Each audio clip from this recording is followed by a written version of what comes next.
اللهم صل على سيدنا مولانا محمد وعلى آل سيدنا مولانا محمد وبارك وسلم كما تحب وترضى بأن تصلي عليه الصلاة والسلام عليك يا رسول اللہ۔ مجھے کوئی لمبی چوڑی تقریر نہیں کرنی ہے، ویسے میں تھکا ہارا ہوں، طبیعت صحیح نہیں ہے، چند باتیں مختصر آپ کے سامنے رکھنی ہے۔ اللہ رب تبارک تعالیٰ اپنے بارے میں فرماتا ہے الحمدللہ رب العالمین، اور اپنے محبوب کے بارے میں فرماتا ہے وما ارسلناک الا رحمۃ للعالمین، کہ ہمارا رب وہ ہے جو ساری کائنات کو پالتا ہے۔ کائنات کتنی ہے آپ پڑھیں گے، مطالعہ کریں گے تو آپ کو پتہ چلے گا کہ 18,000 عالم ہیں، یعنی یہ دنیا ایک دنیا نہیں ہے، 18,000 دنیا ہیں، اور ان سب کا پالنے والا اللہ رب تبارک تعالیٰ ہے۔ اور پالنے کا تعلق یہ ہے کہ جس کی جو خوراک ہے، انسان کی جو خوراک ہے اسے وہ مل رہی ہے، جانور کی جو خوراک ہے اسے وہ مل رہی ہے، پرندے کی جو خوراک ہے اسے وہ مل رہی ہے، درندے کی جو خوراک ہے اسے وہ مل رہی ہے، حشرات الارض کی جو خوراک ہے اسے وہ مل رہی ہے۔ ایک بار حضرت سیدنا سلیمان علیہ السلام نے عرض کیا تھا مولا تو مجھے اس بات کی اجازت دے دے کہ میں تیری مخلوق کو کھانا کھلا دوں۔ رب تبارک تعالیٰ نے فرمایا اے سلیمان تمہاری یہ طاقت نہیں ہے کہ تم میری مخلوق کو کھلا سکو، ہاں تم میرے پیغمبر ہو، تم نے کہا ہے تو ذرا انتظار کرو، اس کے بعد پکڑانا میری مخلوق کو۔ تو سیدنا سلیمان علیہ السلام ساری کائنات ساری دنیا کے بادشاہ تھے، انہوں نے انتظام کیا، اور انتظام کرنے کے بعد جب بارگاہ خداوندی میں عرض کیا ہے پروردگار عالم میں نے تیری مخلوق کے کھانے کا انتظام کر دیا ہے، اللہ رب تبارک تعالیٰ نے سمندر کی ایک مچھلی کو حکم دیا اے سمندر کی فلاں مچھلی کو جا اور سلیمان کے پاس، اور وہ تمہارے لیے کھانے کا انتظام کر رکھا ہے۔ جناب علی ایک مچھلی سمندر کی آتی ہے، جتنا بھی سامان جتنے بھی انواع اقسام کے کھانے سیدنا سلیمان علیہ السلام نے بنوائے تھے وہ ایک لقمے میں کھا جاتے ہیں۔ اللہ اکبر اللہ اکبر۔ اب عرض کیا ہے پروردگار عالم یقیناً تیری ذات بڑی ذات ہے، تیرے علاوہ تیری مخلوق کو کوئی نہیں کھلا سکتا ہے۔ بے شک بے شک بے شک۔ تو ہمارا رب کون ہے؟ جو ساری کائنات کا پالنے والا ہے۔ اور ہمارا رسول کون ہے؟ وہی رب فرما رہا ہے وما ارسلناک الا رحمۃ للعالمین۔ جس کو اللہ رب تبارک تعالیٰ پال رہا ہے، جس کو اللہ رب تبارک تعالیٰ کھلا رہا ہے، ان سب پر محبوب کی رحمت ہے۔ جو رب کی ربوبیت میں ہے وہ محبوب کی رحمت للعالمین کی قائل ہے۔ ابھی تو کسی نے کہا تھا وہ ہر عالم کی رحمت ہے کسی عالم میں رہ جاتے، وہ ہر عالم کی رحمت ہے کسی عالم میں رہ جاتے، یہ ان کی مہربانی ہے کہ یہ عالم پسند آیا۔ اور بلکہ کہنے والے نے یہ کہا ہے وہ ہر عالم کی رحمت ہے ہر عالم میں رہتے ہیں، وہ ہر عالم کی رحمت ہے ہر عالم میں رہتے ہیں، بفیض رحمت للعالمین رحمت ہی رحمت ہے، بفیض رحمت للعالمین رحمت ہی رحمت ہے۔ کرم سب پر ہے، کوئی ہو کہیں ہو، کچھ یہ نہیں ہے تفصیل، ہندو ہے مسلمان ہے سکھ ہے عیسائی ہے، چرند ہے پرند ہے شجر ہے حجر ہے، کرم سب پر ہے، کوئی ہو کہیں ہو، ہندوستان میں ہو پاکستان میں ہو انگلستان میں ہو عربستان میں ہو دنیا کے کسی خطے میں رہتا ہو، کرم سب پر ہے، کوئی ہو کہیں ہو، تمہارے رحمت للعالمین۔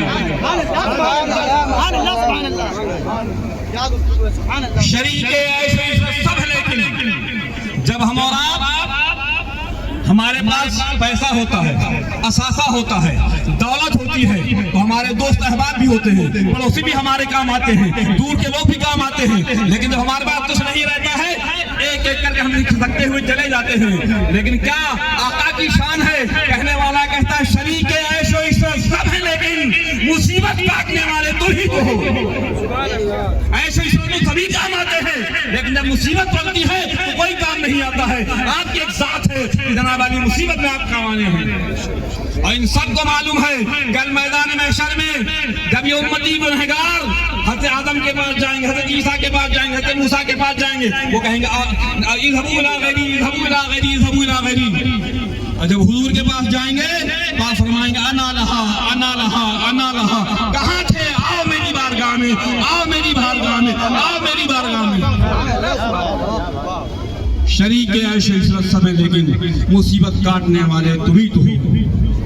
حضرات, ہمارا رب جو ساری کائنات کا پالنے والا ہے وہی فرماتا ہے وما خلقت الجن والانس الا لیعبدون.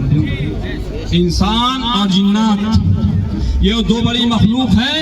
انسانوں میں ہم اور آپ آتے ہیں, ہم دکھتے ہیں. جنات آشی ہے, کبھی دکھتے ہیں کبھی نہیں دکھتے, اور کوئی بھی شکل اختیار کر سکتے ہیں. سانپ بھی بن سکتے ہیں, بچھو بھی بن سکتے ہیں, کیڑے مکوڑے بھی بن سکتے ہیں, درندے بھی بن سکتے ہیں, پرندے بھی بن سکتے ہیں. یہ دو صرف ایسی مخلوق ہے جن کے بارے میں اللہ فرماتا ہے میں نے ان کو اپنی عبادت کے لیے پیدا کیا. والدہ کون ہے ہمیں؟ رزق کون دیتا ہمیں؟ اللہ. عبادت کس کی کرنی ہے؟ اللہ. اچھا یہ بتاؤ ہم میں سے کوئی ایسا ہے جو بھوکا رہتا ہو, ننگا رہتا ہو؟ عبادت کیا وقت کی کرتے ہو ذرا بتاؤ. 3 وقت کا کھانا کھاتے ہو اللہ کے دیے ہوئے سے, اور نماز ایک وقت بھی نہیں پڑھتے, اور پھر بھی کہتے ہو ہم پریشان ہیں, ہمارے گھر میں برکت نہیں ہے, ہمیں کیا کہتے ہیں گھروں میں نحوست برس رہی ہے. بہت بڑا پیغام ہے سر, بہت بڑا پیغام. وہ خلاق کائنات یہ نہیں دیکھتا کہ میرا نماز پڑھا ہے کہ نہیں نماز پڑھا, میرا کلمہ پڑھا ہے کہ نہیں پڑھا, مجھے ایک ماننا ہے کہ نہیں ماننا ہے. وہ ساری کائنات کا پالنہار ہے, کوئی پوجا کرے یا نہ کرے وہ سب کو رزق دیتا ہے.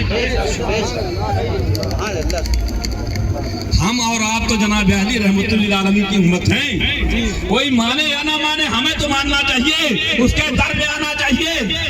اور آخری مداوا اسی کا در ہے جب آدمی پریشان ہو جاتا ہے, سکون چھن جاتا ہے, غارت ہو جاتا ہے, آخر میں جب وہی جاتا ہے اور بالکل ہاتھ پھیلا کے کہتا مولا سب جگہ سے بھٹک کر کے آ گیا ہوں, تو ہی دینے والا ہے. جناب علی اطمینان کل محسوس ہو جاتا. الا بذکر اللہ تطمئن القلوب, خبردار ہو جاؤ اللہ کے ذکر سے قلب کو اطمینان حاصل ہو. لہذا چاہے مسلم ہو اپنے حساب سے عبادت کریں, ہمارے برادران وطن ہندو بھائی وہ اپنے حساب سے عبادت کریں, سکھ بھائی اپنے حساب سے عبادت کریں, عیسائی بھائی اپنے حساب سے عبادت کریں. جن کا جو نظریہ ہے, جن کا جو مذہب جیسی اجازت دیتا ہے وہ اپنی اللہ کی عبادت کریں, اسی میں بھلائی ہے. اس کے بعد اللہ فرماتا ہے وَقَضَىٰ رَبُّكَ أَلَّا تَعْبُدُوا إِلَّا إِيَّاهُ وَبِالْوَالِدَيْنِ إِحْسَانًا. اللہ نے تمہارے فیصلہ فرما دیا کہ اللہ کے علاوہ کسی کی عبادت نہ کرو. اور اس کے بعد جو سب سے زیادہ عظیم ہے انسانیت کے لیے وہ ہر بچوں کے ماں باپ ہیں. وَبِالْوَالِدَيْنِ إِحْسَانًا, اور اپنے ماں باپ کے ساتھ انہیں سلوک سے پیش آؤ, اطاعت کرو. یاد رکھو اگر اپنے ماں باپ کو خوش رکھو گے تو تم بھی دنیا میں خوش رہو گے اور آخرت میں بھی خوش رہو گے, اور اگر تم نے خوش نہیں رکھا اس دنیا میں بھی پریشان ہو گے اور آخرت میں بھی پریشان ہو گے.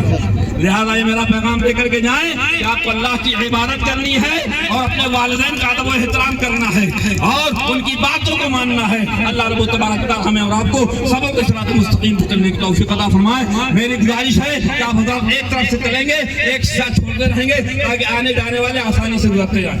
بہت اچھی بات ہے. چلیے آپ حضرات اب حضرات کو جگہ دیں. آگے